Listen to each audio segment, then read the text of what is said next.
4 years ago, Jabbar is seen promoting himself as a trustworthy real estate agent because of his time in the military. I spent 10 years as a human resources specialist and IT specialist, where I learned the meaning of great service. But he appeared to be struggling financially, going through a divorce several years ago. According to public records obtained by NBC News, he lost $28,000 with his business in 2021, owed $16,000 in credit card debt, and wrote to a divorce lawyer in 2022 saying, "I cannot afford the house payment. It is past due in excess of $27,000 and in danger of foreclosure if we delay settling the divorce." According to family members who spoke to the New York Times, Jabbar was raised Christian but converted to Islam and recently had been barred by his ex-wife from spending time with their 2 daughters after acting erratically. The FBI says Jabbar claimed to have joined ISIS before the summer of 2024. This was an act of terrorism. It was premeditated and an evil act. Meanwhile, officials tell NBC News the man found dead in a Cybertruck that exploded in front of the Trump Hotel in Las Vegas was a decorated Army Special Ops soldier.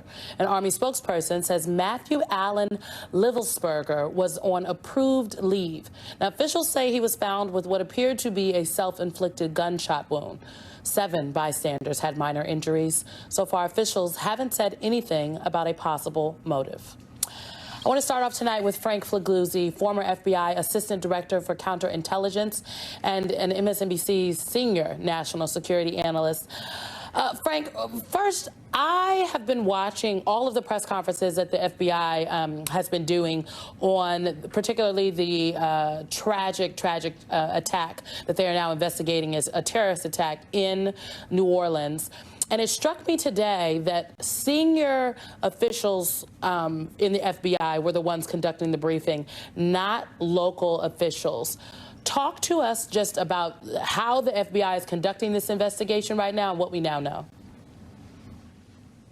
Yeah, today we did see the arrival of a deputy assistant director from the counterterrorism division at FBI headquarters in Washington, and that's unusual in my 25 years of experience to see a headquarters executive fly in to handle a press conference, but likely to do more than just handle a press conference, but rather to make certain that all the resources needed are being applied. You heard him say, we've got more coming. We've got more victim witness specialists. We expedited the arrival of more evidence response technicians so that allowed the city to open Bourbon Street. But I think it also is a desire to share with the nation, look, we got our top people on this. It's got Washington oversight. It's a national event for us. And I think that's why we saw the executive show up from Washington. How concerned are you about the apparent ISIS inspiration in the New Orleans attack and the possibility that more Americans could be radicalized?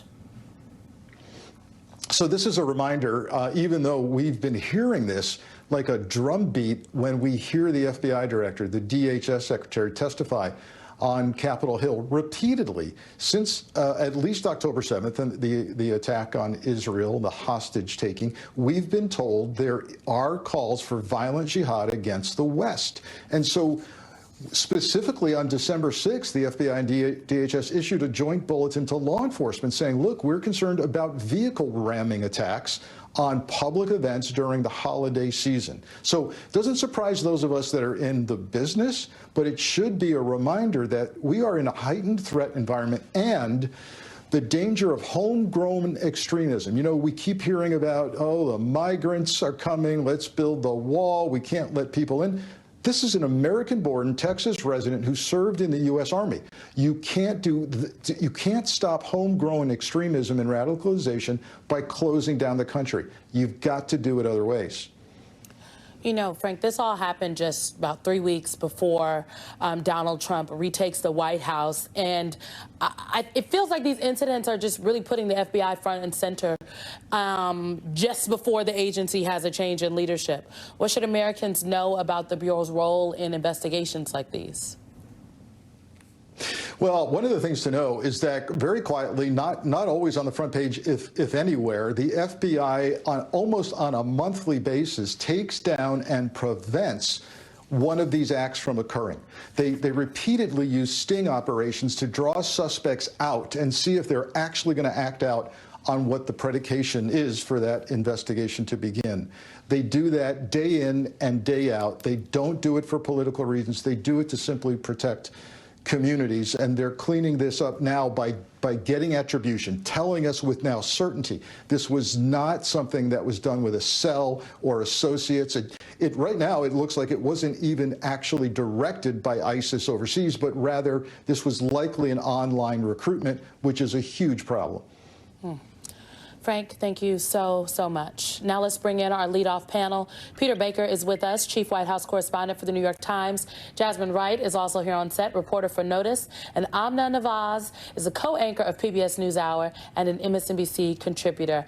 Amna, let me start with you, because Donald Trump and other Republicans, they are still, even in this hour, linking these incidents to quote-unquote border issues, even though the men at the center of them were U.S. citizens, both in New Orleans and in Las Vegas. What exactly is going on here?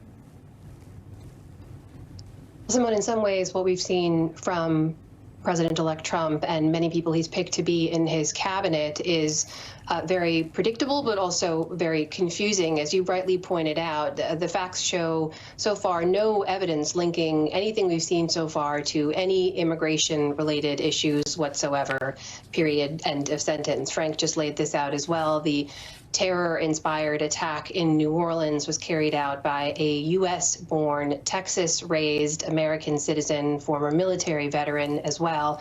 And we've seen that kind of radicalization happen on American soil before of American citizens, whether you're talking about Islamic extremism or white nationalist extremism or any kind of form in which propaganda is consumed and people become radicalized on the basis of that. So in some ways that is confusing in terms of what we're hearing from President-elect Trump and others around him. In many ways it is predictable, though, because we know immigration continues to be a priority for him. We know he plans on taking some very strong measures on day one. He and those around him have said as soon as he is sworn into office. And so this is him forcing a link that the evidence and that the officials who are leading the investigation have not shown exist so far, right? Peter, I mean, let's follow up on that, because I have to say I was surprised that not just the president-elect, but many people around him continued to spout what we now know to be, frankly, false information about there being a border linkage here. But I was watching Fox News earlier today, and I then saw these clips online where there are Republican members of Congress saying this is why members need to come together so Donald Trump can get his agenda passed. Yeah. Saying what happened in New Orleans is a key reason why Donald Trump's agenda should be front and center for Republicans in this next Congress. Is that what your reporting is telling you? Are Republicans going to use this opportunity to come together and push some of maybe the more aggressive of Donald Trump's policies here? Yeah, I think so. I think he's going to use this, of course, to justify action. People are scared. They may not be paying attention to the details very much. They're looking at this and saying, we don't want to have, this kind of danger in our communities, and that there must be because of people coming overseas, even though, of course, that's not true. He may try to use it, for instance, to justify closing the border. But the only border that would have made a difference here is if you closed the border between Texas and Louisiana, right? Because he came from Houston to New Orleans. That's not an immigrant coming in to threaten the country. This is an American-born person who was radicalized in some way. So he's using an incident that demonstrates a great deal of concern for Americans to justify policies on another issue that's not related, because that's his priority, as Amna just said. Jasmine, Republicans are also saying that these attacks are examples of why Pete Hegseth, for example, should be confirmed quickly. Kash Patel, who is Donald Trump's nominee to run the FBI, the new director of the FBI, they need to be confirmed quickly.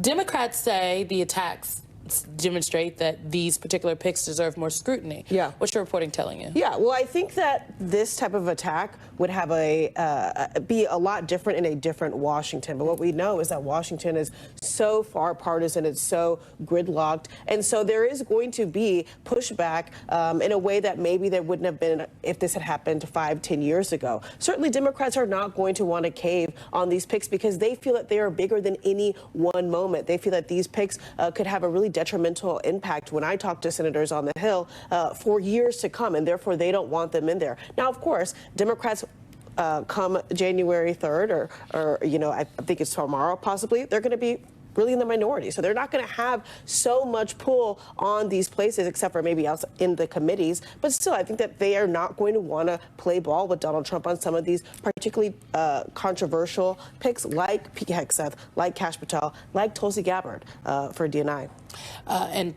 Speaking of Pete Hegseth, his confirmation hearing has been currently scheduled for, I believe, January 14th. So we will be watching that. Peter, the ISIS connection here. We now know from officials that the attacker was inspired by ISIS. How big is that particular threat going forward? Well, look, it's 23 years after 9/11, and I think we've come to take for granted to some extent that our security has been improved to the extent that we don't have the same danger level we had back then. But this is a reminder that it doesn't take a large organization. It doesn't take an extraordinarily elaborate set of structures to have a single lone wolf out there, if this is what he turns out to be, who can rent a car and cause an enormous amount of danger, enormous amount of damage, and an enormous amount of violence. And it's a reminder that it's really hard to control for that. You can harden targets, right? Bourbon Street is a very prominent target, especially around the Sugar Bowl.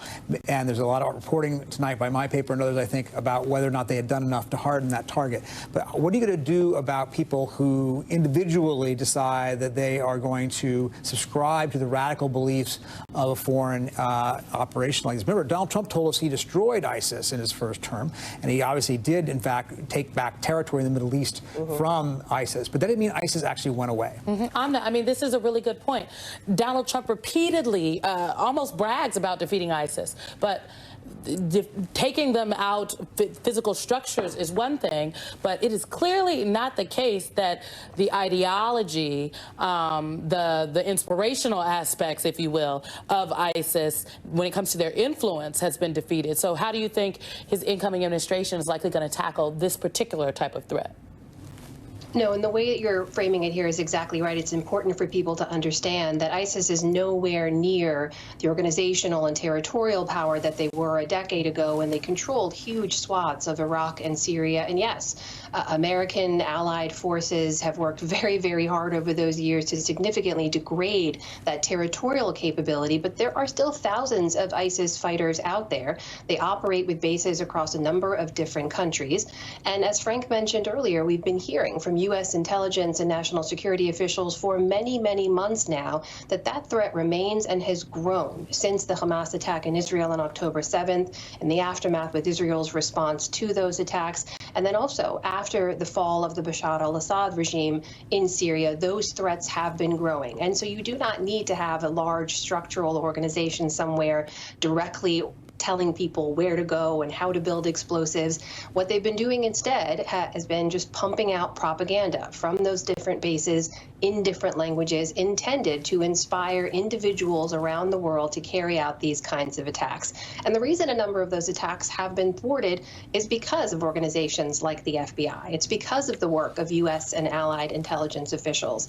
And so that kind of work is going to be very important for the next administration to carry forward. When you look at some of the nominees who have stepped into the spotlight now, who will be under questioning, many of them consistently attack the agencies that they are going to be tapped to lead potentially and talk about reforming the agencies from the inside out. While there is absolutely an urgency to having a smooth transfer of power to make sure that intelligence, that national security information moves smoothly from one administration to the next, there's also